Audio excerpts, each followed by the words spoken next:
The best coverage of the Jazz, Utes, and Cougars is right here on The Zone. This is JJ and Alex, presented by G2G Bars on 97.5, the KSL Sports Zone. Welcome on in, everybody. JJ and Alex, 97.5, the KSL Sports Zone. Alex Curie, Jeremiah Jensen. Thanks for being with us. We have a hefty schedule the rest of the day right here on the KSL Sports Zone. What do we have for you?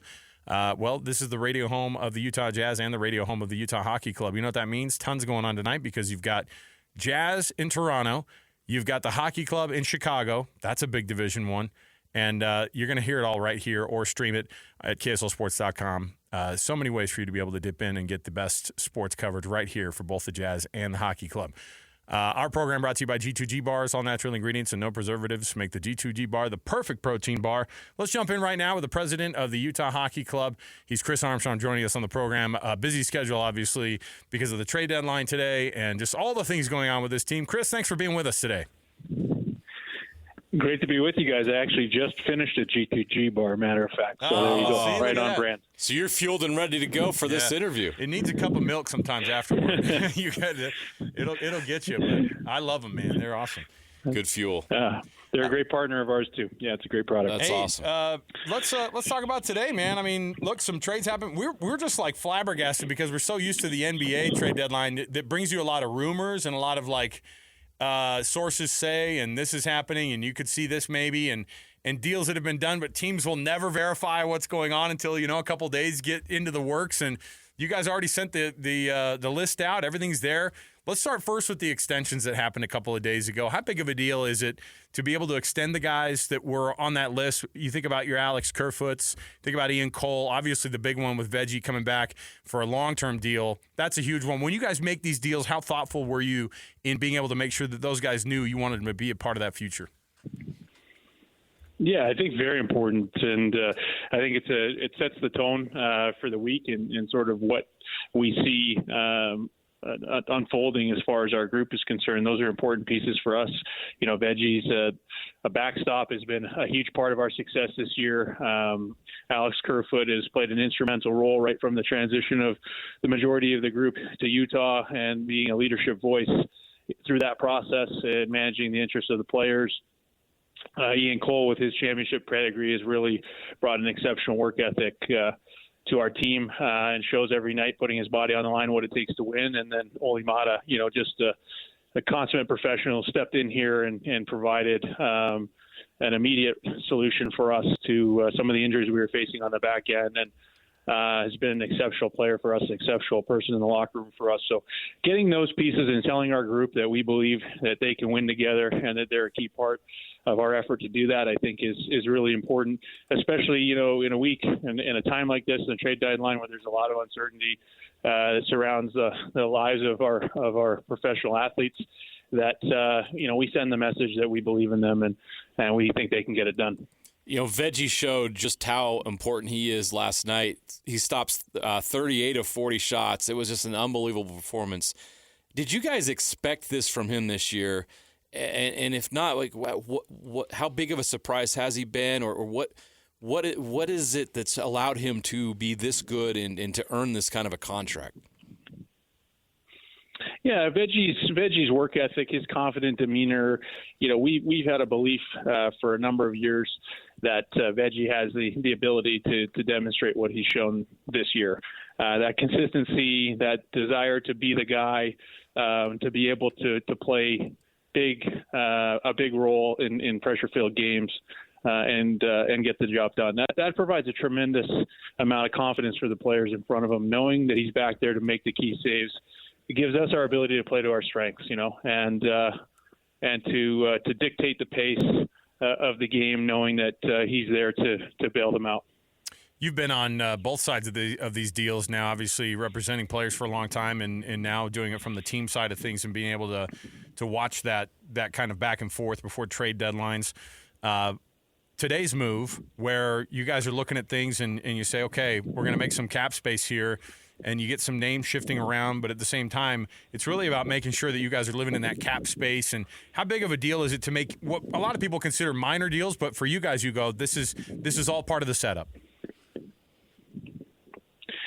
Yeah, absolutely. It was a great opportunity for us to free up some additional flexibility. One of the things that we have and came into even this trade deadline and we'll enter the offseason with is the flexibility to consider every and all possibilities to improve our team. And that's a very fortunate position to be in, to have that kind of flexibility when you're building something, to be able to truly look at everything. And the move today was just another example of trying to give ourselves additional flexibility so we can go into free agency, we can go into the offseason and look at any and all possibilities to improve our team and know that we have the assets and the flexibility from a financial standpoint to review those things carefully. This team's making a great push for the playoffs now. They're right there, just 3 points out of the wild card as we speak right now. Last night's win was huge in that quest. How much confidence is this group gaining right now? You're watching it from your seat. What are you witnessing with this team that's giving you the belief that this team can make that run? Yeah, well, I think a large part of it is that we're healthy for the first time all season, right? That we're able to finally see our roster as we constructed it at the beginning of the year, and then the addition of Olimata on top of that to see what they can do. And we hope that sort of our disciplined and patient approach here at the deadline sends a message to our group that we believe in them. And they're a tight-knit group. They're hungry and they're healthy for the first time. And we're keen to see them embrace this challenge of trying to get us into the playoffs for the first time. So we believe they've earned the opportunity to do that and to do it together, and we're excited to see what they're capable of. Chris, last time we had you in studio and we chatted with you in person, it was we were having this conversation about team mascot names, and obviously that's been probably a fun and slash very difficult / very stressful thing for you guys. Where are we at right now, and where can fans kind of expect to see kind of how they're going to know what this team is going to be named in the future? And how did you guys like the process of doing the polling there live inside those games? I think anytime you have the opportunity to have your fans engaged in a decision as significant as the name and brand identity of the team, it's a real privilege. And we've said from the outset that this is really a community asset, and we wanted the fans to be involved and to guide us to the decisions that would provide the best experience for them and the most connection to the team possible. So, we're continuing to review all of the data from that survey. It was fun to see the excitement on the concourse at those 4 home games and people campaigning for their favorite choices. And we've definitely got enough information to advance that process and ultimately reach a decision guided by the fans. And we'll set out to do that ahead of next season, but want to, as we've said before, keep the focus on our group and our inaugural season and making the most of that. I'm going to keep wearing my mammoth suit and hope for the best. I keep getting tusks up. We know what you voted for then. Yeah. I keep getting tusks up like tweets. I get people that are like flashing their outlaw pistols and stuff. I'm like, you guys, we got a long way still to go here, but it's been fun. The great thing though, Chris, is people right now don't care what the team's called. Everybody is loving this experience and grateful to have NHL hockey in the state. Everyone's loving this experience right now. The passion and excitement and engagement that we've experienced around the team is really really overwhelming in the best way possible. I think being someone who moved here less than a year ago, I've been absolutely blown away by how we've been embraced and supported, and I just think it gives you a tremendous sense of energy and motivation to deliver for our fans and for this community the way they've treated us since day one. Chris Armstrong, president of ops for this Utah Hockey Club, and we are so excited to have him on the program today on a Friday, getting ready for the Hockey Club coming up. You're going to get a 5:30 pre and a 6:30 puck drop. It's a big one in Chicago tonight. Chris, we appreciate it. Thanks again, and we'll chat with you. JJ, Alex, thank you very much. Enjoy the game tonight, and we'll try to get you another 2 points. There you go. Thanks, Chris. I love it. Doesn't it help that the hockey team is, it's just, they're good, and right now they're hitting a stride. Feels good. I think everyone would still be like, they get it if they were like the Sharks right now. Yeah. You know what I mean? The bottom of the standings. But they're right in the thick of a Stanley Cup playoff race. Can you imagine?